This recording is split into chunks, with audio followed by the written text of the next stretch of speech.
बिस्मिल्लाहिर्रहमानिर्रहीम। आप देख रहे हैं मीडिया पॉइंट 071। आतिशज़दगी से मुतासिर होने वाला ये इलाका टंडो बोरायो है।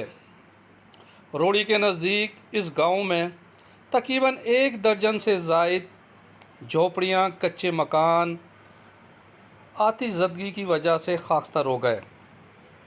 आग की वजह से भैंस, बकरियों समेत दीगर मवेशी भी लपेट में आए और मुतासरा अफराद खुले मैदान में ज़िंदगी गुजारने पर मजबूर हैं और साहिब हैसियत अफराद से इमदाद की अपील कर रहे हैं।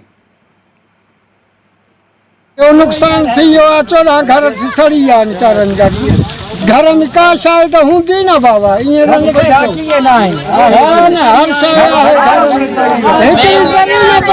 कोई माल बकरियों बार गऊ में वगैरह बारन जा जेकी भी ट्रपड़ गाड़ी होया छाजो कोई नंढड़ी बारन नंढड़ा नाणन जेकी भी सब दाज बाज सड़ियन का शय न बचे 14-15 घर घर हाणे जेको विजा ता भरणा आया कलाकन का बाद में ते गरीब सड़ी मरिया सब।